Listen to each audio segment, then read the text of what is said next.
Comienza el informativo con Joely Ramírez y Jason Calderón. Brutal golpiza a una transgénero en la provincia de Cotopaxi, en el centro de Ecuador. 5 hombres la agredieron sin piedad mientras transitaba con su pareja por una calle. Los hechos quedaron registrados en este video. Aunque la mujer sobrevivió y existen pruebas del ataque, la policía se ha hecho de oídos sordos, afirmando que el hecho de alteración del orden público no terminó en un homicidio como se denunció en principio. La comunidad LGBTI exige al gobierno justicia y protección. Esta es la prueba que tienen las organizaciones defensoras de los derechos de la comunidad LGBTI en Ecuador sobre el intento de asesinato a una transgénero este fin de semana. En el video se aprecia cómo 5 hombres agreden a una pareja transgénero con piedras. Una de ellas no logra escapar de los atacantes, quienes le dan patadas, puños y pedradas. Los hechos ocurren frente a varios residentes de la ciudad de Lacatunga, provincia de Cotopaxi, y ninguno intenta detener los hechos de violencia. Horas después, miembros de la plataforma Revolución Trans, que reúne a varias organizaciones de transgéneros en Ecuador, hicieron una denuncia y exigieron a las autoridades la investigación y judicialización de los responsables. Solicitamos al gobierno nacional del presidente Lenín Moreno realizar las investigaciones necesarias para dar con los culpables de este acto execrable. Asimismo, solicitamos que las autoridades, tanto nacionales como locales, ofrezcan garantías y protección a la vida y al libre tránsito de las mujeres trans, acrecentado gracias a los discursos de odio tanto de grupos ultraconservadores, la Iglesia e inclusive de actores políticos y politiqueros del país. Lamentamos lo ocurrido con nuestra compañera asesinada en las calles de Cotopaxi. Esperamos que las autoridades, pero sobre todo el gobierno nacional, se pronuncie, rechazando este tipo de actos en contra de las mujeres trans de nuestro país. Los hechos generaron indignación en el país y rápidamente la grabación se hizo viral. La policía reaccionó en su cuenta de Twitter y desestimó una denuncia de asesinato como en principio circuló. Sin responder al fondo, simplemente negó que la persona estuviera muerta. Director DINASET confirma que este fin de semana no se ha suscitado ninguna muerte violenta en la ciudad de Latacunga, mencionando que el día sábado se suscitó una alteración del orden público que inmediatamente fue controlado por nuestras unidades. Versión que fue apoyada por el Ministerio del Interior en un comunicado en el que indicaba que ningún deceso violento había sido registrado en la provincia. En el documento, las autoridades aseguraron que se trataba de una noticia falsa. La comunidad LGBTI reaccionó y aclaró que en efecto la transgénero no murió en el ataque. Sin embargo, afirman se encuentra malherida. Exigen a la policía y la fiscalía avanzar en las investigaciones, pues la violencia contra esta minoría no puede ser permitida. Representantes de colectivos de transgéneros convocaron a una manifestación para este martes en las ciudades de Quito y Guayaquil. Allí mostrarán las pruebas del intento de homicidio y exigirán una vez más justicia para su compañera. Y no solo Ecuador, en Ecuador los transgéneros denuncian ser agredidos y discriminados. La administración de Donald Trump quiere abolir por ley el denominado género X y eliminar todos los beneficios legales reconocidos a esta comunidad durante la presidencia de Barack Obama. El gobierno de Trump insiste en que el género se define al momento de nacer, es decir, sería determinado por los genitales con los que nace una persona, palabras que generan indignación en la comunidad LGBTI. Esta resolución de la administración Trump podría eliminar cualquier decisión que un individuo pueda tener sobre su propio cuerpo. The Human Rights Campaign organizó de emergencia a líderes de múltiples organismos para luchar contra la propuesta. Hay mucha gente que está viviendo en pánico porque es su primera vez que experimentan palabras de odio. No permitiremos que el temor nos encierre nuevamente en un closet y no seremos borrados. Nosotros no vamos a quedarnos quietos mientras Trump trate de borrar sus vidas, sus necesidades y sus contribuciones a la sociedad. Bajo este lema, marchando rumbo a la Casa Blanca, personas transgénero y activistas critican a la administración de Trump por considerar definir el género de una persona por su sexo al nacer. Tenemos derecho a la vida, tenemos derecho a existir. Y el ser trans no es tan diferente de ser una mujer biológica o de ser un hombre biológico.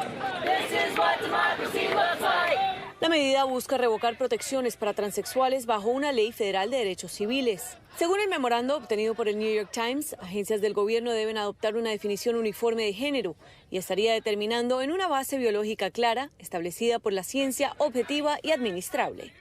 Usted no tiene que estar de acuerdo con nada, pero yo pago los mismos impuestos que cualquier otro ciudadano. Merezco tener un lugar para vivir y un trabajo para pagar por ese lugar. En medio de las manifestaciones, activistas intentaban silenciar a una mujer que también apoyaba el movimiento de las personas LGBTQ.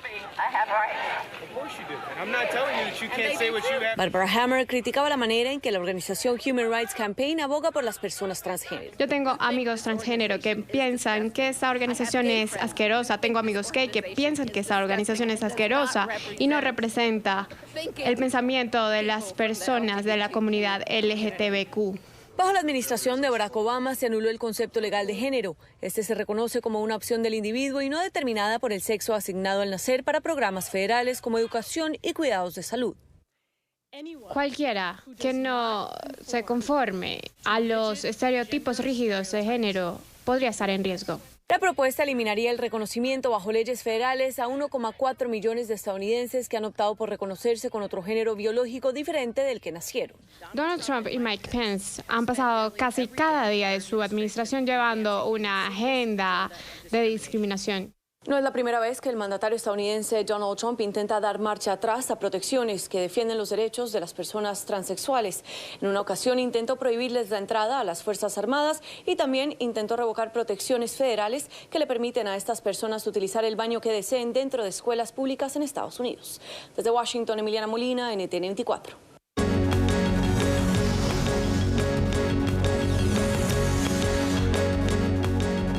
El presidente de Estados Unidos, Donald Trump, pasó de la amenaza al recorte presupuestario hacia los países centroamericanos. Anunció que disminuirá sustancialmente la ayuda económica a Guatemala, Honduras y El Salvador, según dijo, por no haber hecho nada para frenar la llamada caravana migrante. El mandatario también calificó la movilización masiva que atraviesa México con dirección a la Unión Americana de Emergencia Nacional y dio instrucciones especiales a las Fuerzas Armadas para contenerla. En Washington, Carolina Valladares con el reporte. Adelante. Buenas noches desde Washington. Lo había dicho Donald Trump alto y claro y también por escrito vía Twitter hace justo una semana cuando amenazó a Guatemala, a Honduras y también a El Salvador con retirarles la ayuda económica para el desarrollo si estos tres países no impedían el avance de la caravana de inmigrantes hacia los Estados Unidos. Pues dicho y hecho, una semana después, este lunes, Donald Trump anunció que le retira esta ayuda económica. Guatemala, Honduras y El Salvador no pudieron hacer el trabajo de impedir que las personas salgan de su país y lleguen ilegalmente a los Estados Unidos. Ahora comenzaremos a reducir sustancialmente la masiva ayuda extranjera que se les da habitualmente. Y no solamente tuvo palabras para estos tres países centroamericanos, sino que también mencionó a México. Acusó a este país de no hacer lo suficiente para impedir este avance del grupo de migrantes centroamericanos hacia Estados Unidos. Además, les llamó criminales otra vez y por último también advirtió que piensa desplegar el ejército para así contener la llegada de esta caravana. Lamentablemente parece que la policía de México y los militares no pueden detener la caravana rumbo a la frontera sur de los Estados Unidos. Criminales y desconocidos del Medio Oriente están mezclados. He alertado a la frontera y a la patrulla y a los militares de que se trata de una emergencia nacional. Hay que cambiar las leyes. Y este es posiblemente uno de los puntos más llamativos en la serie de tweets que publicó esta mañana Donald Trump. Saber si el presidente de Estados Unidos tiene potestad para militarizar esa frontera sur de los Estados Unidos y enviar no solamente a la Guardia Nacional, sino al ejército. Pues él tiene mucha flexibilidad en cómo administra los fondos que el Congreso le ha dado. Pero hay que recordar y ponerlo en el contexto de que la mayoría de los fondos que están para usarse en Centroamérica son para hacer cosas que nos convienen como país. Antidrogas, Estado de Derecho, cosas que como parte de la política nacional queremos seguir, no cortar. Son cerca de 7.000 los migrantes centroamericanos que a esta hora prosiguen su rumbo hacia los Estados Unidos. Donald Trump cumplió su amenaza de castigar a Honduras, Guatemala y El Salvador porque, según él, no impidieron el avance de esta caravana. Falta por saber si también cumplirá la amenaza que lanzó hoy y si también enviará militares a la frontera sur de Estados Unidos con México. Desde Washington, Carolina Valladares para NTN 24. Gracias, Carolina. Y ante la presión de Trump, los llamados caminantes reaccionan con más fuerza. Insisten en que no detendrán su marcha y que el objetivo de llegar a Estados Unidos o Canadá permanece intacto. Ya son más de 7.000 personas, según cálculos de la ONU y ONGs, que les brindan apoyo en medio de la travesía. Este lunes, con gran dolor, anunciaron la muerte de uno de los integrantes de la caravana. Un joven perdió la vida en las carreteras del estado mexicano de Chiapas cuando cayó de un tráiler en el que intentaba llegar a Huixtla tras dejar Tapachula. El cuerpo permanece en custodia de las autoridades. La caravana migrante se viste de luto. Uno de sus caminantes falleció en medio de la travesía. El sueño americano para uno de los miles de hondureños terminó en las carreteras del estado de Chiapas, en México. Se trata de un joven aún de identidad y edad desconocida que cayó de un tráiler que lo transportaba entre Tapachula y Huixtla. Según los otros caminantes, el vehículo no se daba abasto para más gente y él, en su intento por subir, cayó y murió de inmediato. El cuerpo permanece bajo custodia de la Policía Federal Mexicana. Pero la tragedia no fue la única que marcó el 10º día de camino para los hondureños. Varios mensajes a Donald Trump se escucharon en el recorrido de los caminantes. Sí preocupa bastante, ¿me entiendes? Pero él no sabe el sufrimiento de nosotros. Como él nació en cuna de oro, nosotros no. Si él se pusiera en el zapato, como le repito, como le digo, fuera muy diferente. Si él caminara lo que caminamos nosotros, como él nunca camina. No importan las advertencias o las dificultades. Y que aquí nosotros lo único que andamos buscando es que nos den una oportunidad para llegar allá, para poder trabajar. Aquí toda la mayor parte de la gente que andamos son gente de verdad de bajos recursos, que si nosotros tuviéramos los medios para entrar legalmente allá, pues no hiciéramos este gran sacrificio. El objetivo de llegar a la Unión Americana está claro. Él está en su derecho, está protegiendo a su país, aunque no es el dueño de Estados Unidos ni es el dueño del mundo, no es Dios. Él no es Dios y se supone que Estados Unidos es un país de migrantes y que los migrantes es que lo han hecho poderoso. Entonces, pero si él quiere hacer eso, que lo haga, pero nosotros siempre lo vamos a intentar.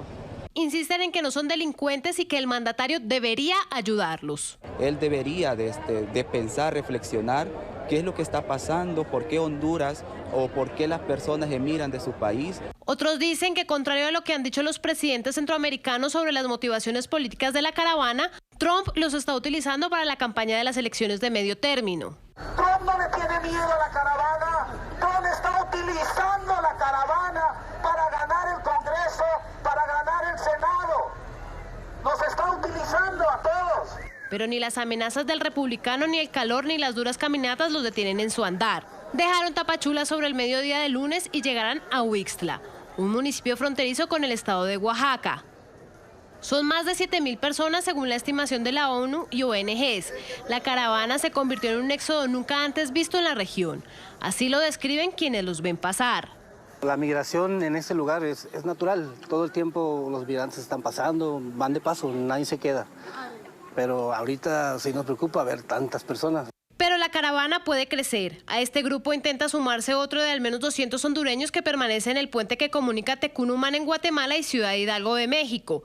Todos abandonan su país por las mismas causas: huir de la pobreza, la violencia y asegurar un mejor futuro para sus hijos.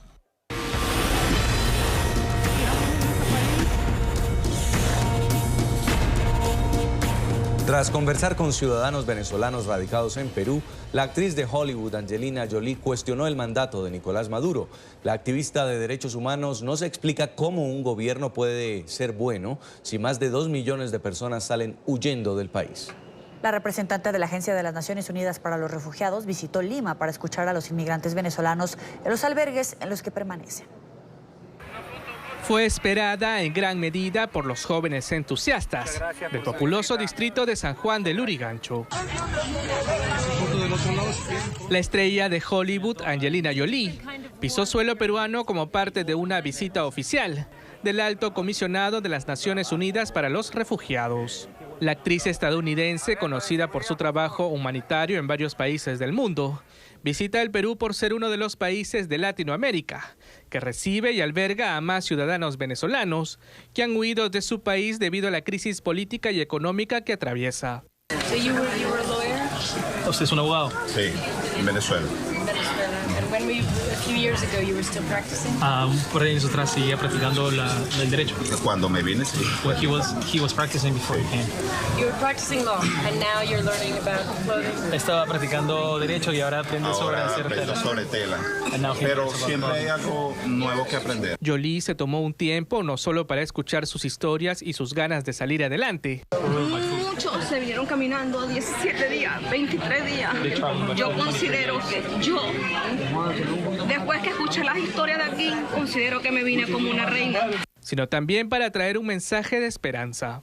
La razón por la que ella está aquí es para saber cómo son ustedes, su familia, las buenas personas que son, y ese es el motivo de la visita que ella está haciendo. Y que entienda la gente de que Venezuela no es un lugar que la persona se quiera mudar simplemente porque sí, sino porque es una situación muy difícil la que está viviendo ahora, ¿no? Su misión en nuestro país durará 3 días y se reunirá con refugiados y representantes del gobierno, así como organizaciones que contribuyen a una respuesta humanitaria en favor de los migrantes y refugiados venezolanos. Y sigue el drama de los caminantes venezolanos. NTN 24 hace seguimiento al duro recorrido diario de cientos de ciudadanos que huyen de la crisis bajo el régimen de Maduro y buscan una vida digna fuera de su país. Hoy la historia de un pequeño de 5 años que no escogió ser caminante, pero no tuvo otra opción. Me duele los pies, los dedos, todo eso. ¿Por qué? Voy tanto a caminar. Esto también. Me duele. Es el estremecedor relato de un niño de 5 años. No escogió ser caminante. Está con su mamá. Escapan del hambre en Venezuela. Camino, respiro, me canso. De ganas de beber agua. A veces ve como un juego lo que está viviendo, pero se cansa. Ayer que me dijo mamá, ya no vamos a caminar, y llegamos ahí donde nos quedamos anoche y él se acostó y anoche tenía un dolor en los pies. Durante el camino en Venezuela fueron robados, quedaron sin ropa y sin las pocas pertenencias que cargaban. ¿Por qué estás llorando? ¿Ah? No, que nos pasó en Barinas, lo que nos robaron todo. Bueno, yo dije, bueno, hijo, para adelante. Por ahí vemos que conseguimos, por ahí vemos si nos dan una ropa, unos zapatos para ti. Y aquí vamos luchando hacia Ecuador. Allí están, descansando en este punto de atención al migrante de la Cruz Roja, donde todos los días llegan caminantes. Diariamente, en todos los puntos que tenemos nosotros, estamos atendiendo más de 1000 personas. Yurbi y su hijo quieren llegar a Ecuador. Les faltan por recorrer más de 1.300 kilómetros.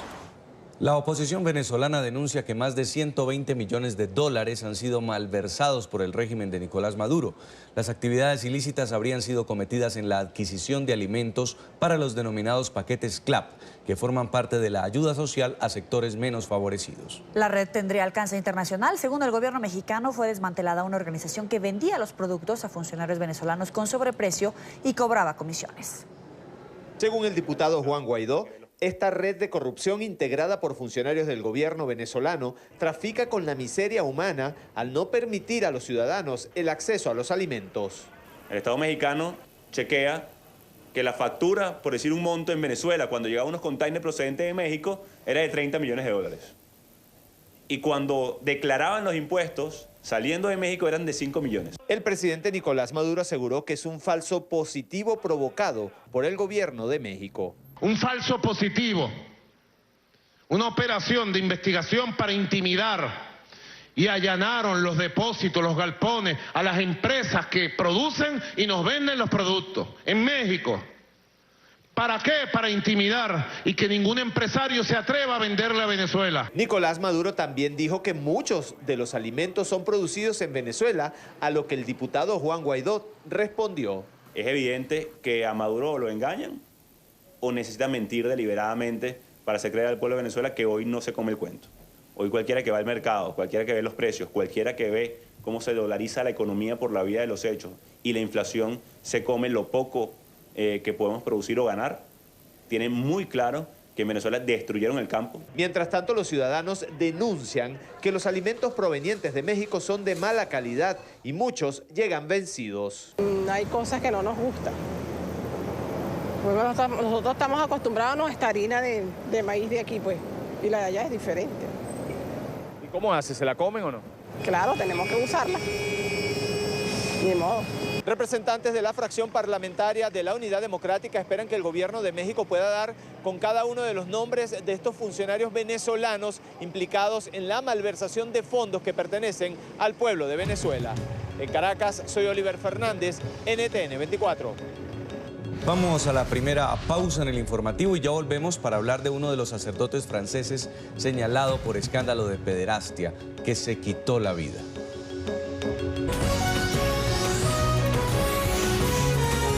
Continuamos con el informativo.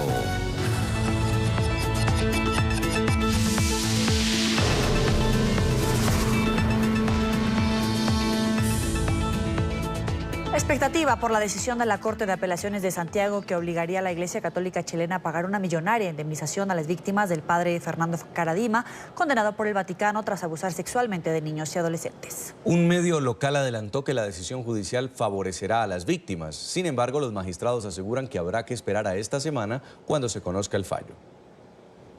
Una indemnización que superaría los $600.000 es lo que podría terminar pagando la Iglesia Católica chilena a 3 víctimas del exsacerdote Fernando Caradima por daño moral. Sienta un precedente que tiene que ver con la reparación económica a las víctimas por maltrato moral.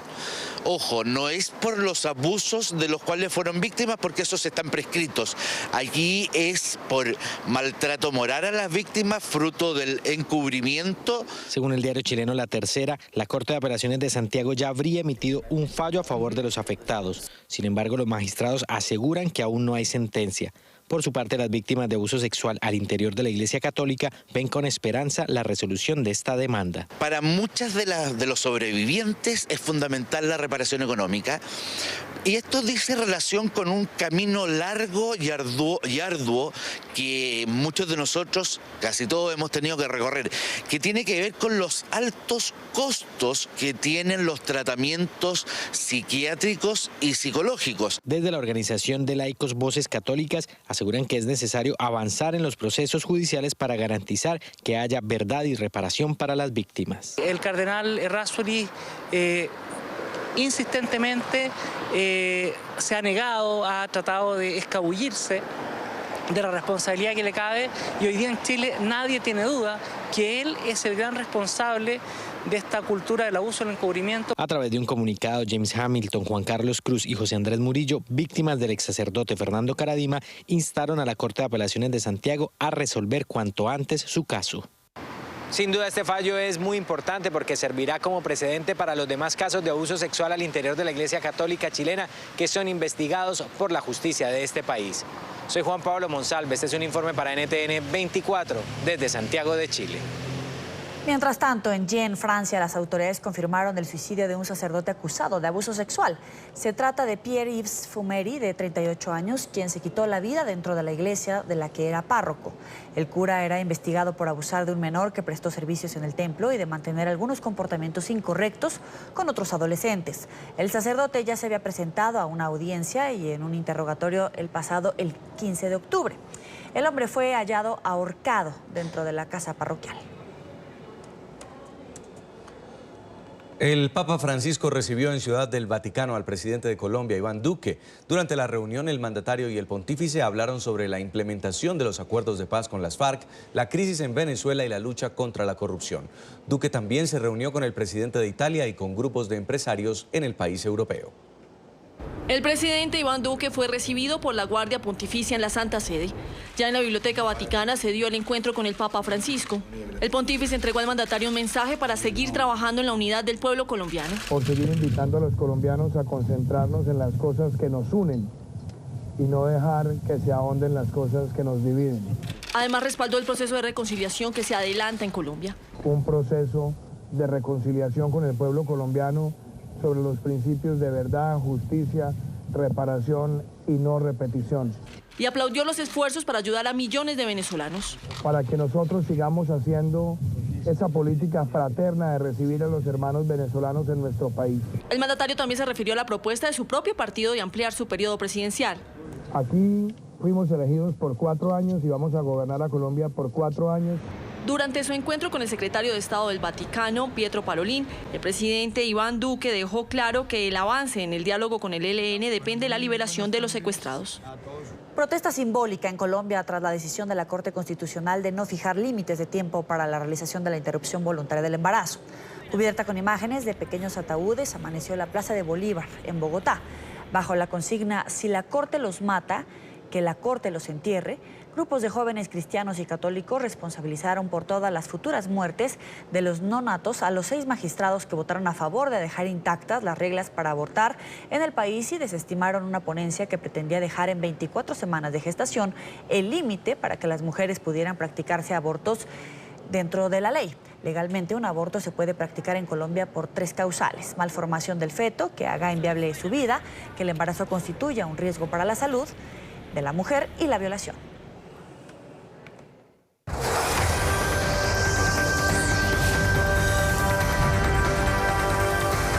Recta final en Brasil para la segunda vuelta presidencial. A solo 5 días de la jornada electoral, los candidatos a suceder a Michel Temer, Jair Bolsonaro y Fernando Haddad aumentan la intensidad de sus actos de campaña. Haddad, en un mitin político, aseguró que Bolsonaro es peligroso para el futuro del país. El candidato del Partido de los Trabajadores dijo que el ultraderechista amenaza con eliminar a la oposición y coartar la libertad de prensa. También criticó la decisión del Tribunal Electoral de impedir el allanamiento de empresas acusadas de enviar mensajes falsos a través de servicios de mensajería instantánea, mensajes que lo estaban desfavoreciendo. Creo que las instituciones deben reaccionar porque no fue solo el Supremo amenazado. La prensa también está siendo amenazada. Un candidato que habla que quiere un país sin un determinado vehículo de comunicación, sin Folha de Sao Paulo en el caso, ya es un paso más allá de las amenazas que los periodistas vienen sufriendo en Brasil. La periodista de Folha fue amenazada por las redes sociales. El periodista Ricardo Gallardo, que está aquí, ha tenido su número expuesto sin razón, porque no hay motivo para exponer a un periodista que está haciendo su trabajo. El Supremo fue amenazado, el Ministerio Público también, y ayer hubo la amenaza física a la exposición en el caso de que él ganara las elecciones. Es decir, él está diciendo que si gana las elecciones, no habrá espacio para la oposición en Brasil. El sentimiento popular también está dividido de cara a las elecciones del próximo domingo.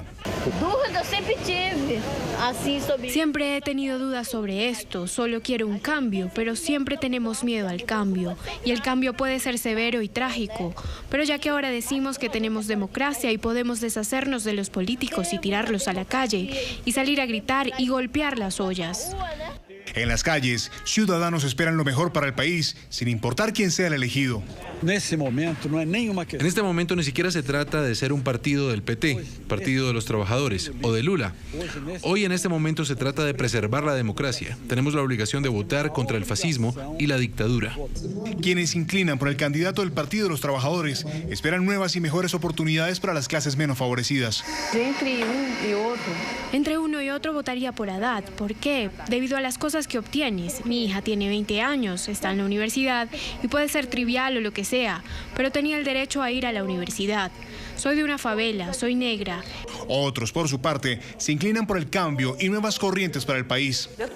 Desde la primera vuelta voté por Bolsonaro. Ni siquiera iba a votar en estas elecciones, pero decidí hacerlo porque estamos cansados de la corrupción. Por eso voté por él y voy a seguir votando. Y ya ha habido pruebas en los grupos. Lo que la gente quiere es cambiar, detener a las pandillas de políticos, porque somos trabajadores, pagamos impuestos y ellos se benefician. La polarización en Brasil es evidente. El nuevo mandatario asumirá las riendas de Brasil para el periodo 2019-2022.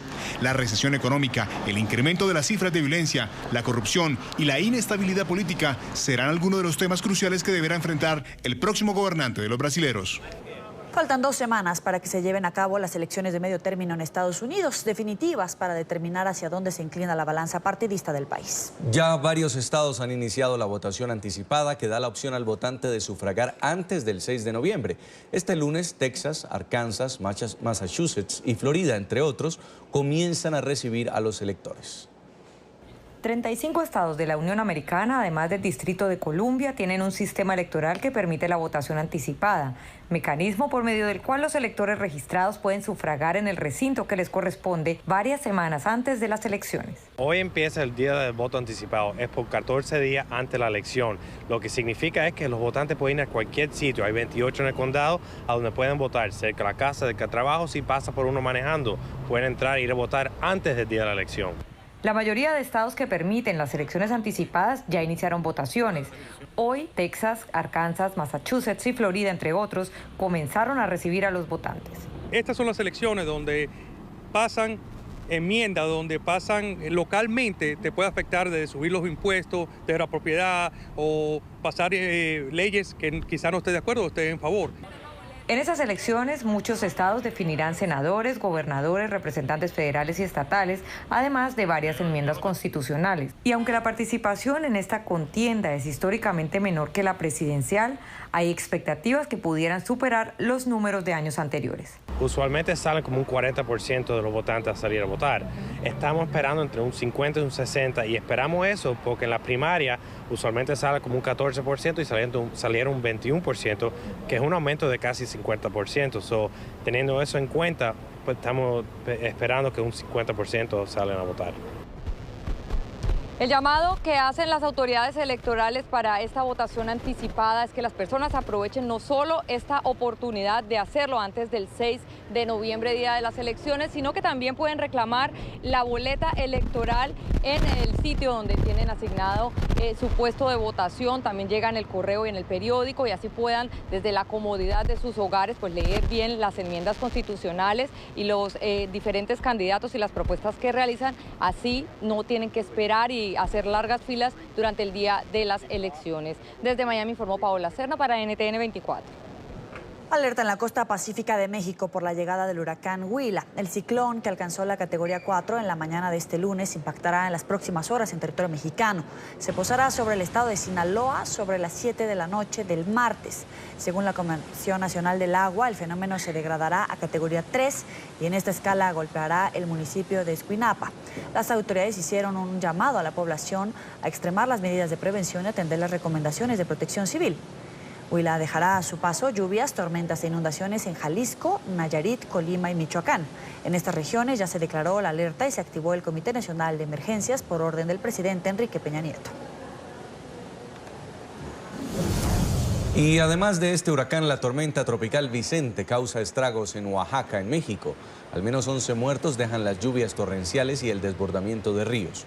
Hasta el momento no se han podido cuantificar los daños materiales.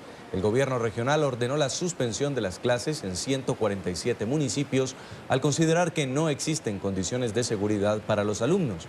Si bien se espera que Vicente se debilite a una depresión tropical, no se descarta que pueda causar más precipitaciones en su curso. Ante el impacto en territorio nacional del huracán Huila y la tormenta tropical Vicente, he instruido al titular de la Secretaría de Gobierno instalar el Comité Nacional de Emergencias y tomar las medidas de prevención necesarias para salvaguardar a la población de los estados afectados. Vamos de nuevo a la pausa y al regreso, premio a la excelencia periodística de la CIP a NTN 24. La Sociedad Interamericana de Prensa reconoció la labor del Canal de las Américas durante la cobertura de las protestas antigubernamentales de 2017 en Venezuela.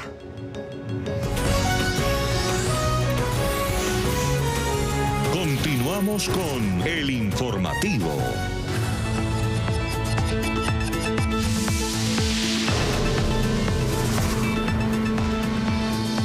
Aumenta la presión internacional sobre el gobierno de Arabia Saudí. Países europeos han suspendido negocios con el reino tras la muerte del periodista Jamal Khashoggi en el consulado saudí en Estambul. Por su parte, el presidente de Estados Unidos dijo sentirse insatisfecho con la explicación oficial sobre los hechos. Este es un informe de nuestra cadena aliada La Voz de América. El gobierno saudita tiene problemas para explicar las verdaderas circunstancias en las cuales murió el columnista del Washington Post Jamal Khashoggi, cambiando la versión de los hechos y pasando desde una muerte debida a una pelea de puños a una muerte por estrangulamiento, como reveló un funcionario al diario New York Times.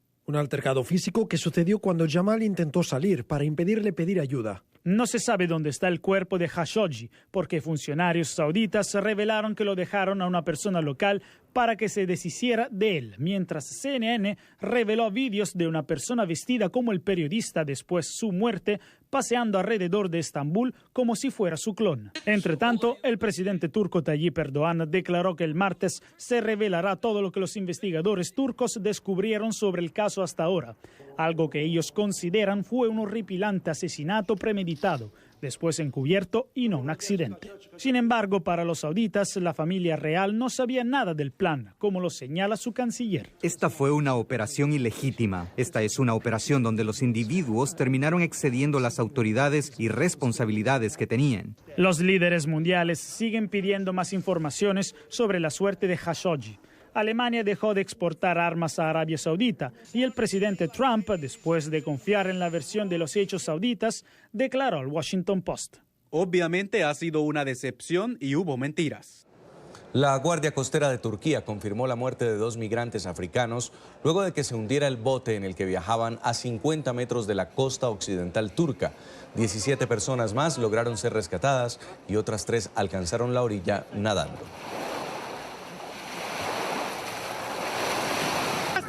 La Sociedad Interamericana de Prensa otorgó a NTN 24 el premio a la excelencia periodística. El importante reconocimiento fue entregado en la Asamblea General de la CIP en Salta, Argentina, por el informe Represión en Venezuela, un exhaustivo cubrimiento de las protestas en 2017 contra el régimen de Nicolás Maduro. Por segunda ocasión, NTN 24 logra el premio a la excelencia periodística, en esta oportunidad en la categoría de noticias en Internet. Represión en Venezuela, trabajo colectivo de NTN 24 Colombia. El trabajo Represión en Venezuela denunció las violaciones a los derechos humanos que sufrieron en carne propia cientos de manifestantes por parte de los cuerpos de seguridad del Estado y grupos paramilitares afines al gobierno de Nicolás Maduro durante las protestas antigubernamentales de 2017. Creo que es un esfuerzo más de los que hacemos continuamente por darle cobertura a lo que está ocurriendo allí, para los venezolanos, por los venezolanos y para la comunidad internacional en general. La represión en Venezuela dejó durante 4 meses un saldo trágico de al menos 112 muertos, más de 4.000 personas detenidas y miles de heridos. No es fácil cuando se hace reportería tener que enfrentar situaciones tan dolorosas como una represión tan brutal, cómo mataban a las personas, cómo las encarcelaban, cómo las maltrataban a plena luz del día, todo por el mandato de una tiranía que la región se merece ya no tener más. Los manifestantes que alzaron su voz en medio de la crisis económica y social del país sufrieron las consecuencias del brazo represor del Estado. El premio a la excelencia periodística de la CIP fue otorgado por el buen uso de Internet. Asimismo, por haber logrado a través de la página web de NTN 24 registrar con precisión las protestas estudiantiles, las medidas represivas en Venezuela y cómo, a pesar de la censura, el equipo de trabajo logró mantener informada a su audiencia con videos detallados de lo que pasaba día a día durante las manifestaciones en todo el país. Lo reafirmamos a pesar del blackout en el que estamos, de la censura brutal en la que estamos por parte del régimen de Maduro. Ahí están nuestros reporteros y nuestros periodistas, no nos hemos callado. Vale la pena recordar que nosotros fuimos censurados por el gobierno de Nicolás Maduro y sacados de la parrilla de programación de los canales de televisión en Venezuela. En 2016, NTN 24 ya había sido galardonado por la CIP, reconocido por la cobertura multimedia titulada Las Voces del 12F, un cubrimiento especial sobre protestas opositoras en Venezuela en 2014. El premio entregado en el Teatro Provincial de Salta, en Argentina, fue recibido por la directora de noticias RCN y de NTN 24, Claudia Gurizati, y la directora de contenido de NTN 24, Idania Chirinos. Última pausa en esta emisión de noticias. Así finalizamos este informativo en NTN 24, el canal de las Américas. Ustedes síganse informando. Estamos en Twitter en @NTN24 y también pueden consultar nuestras noticias en el portal web www.ntn24.com.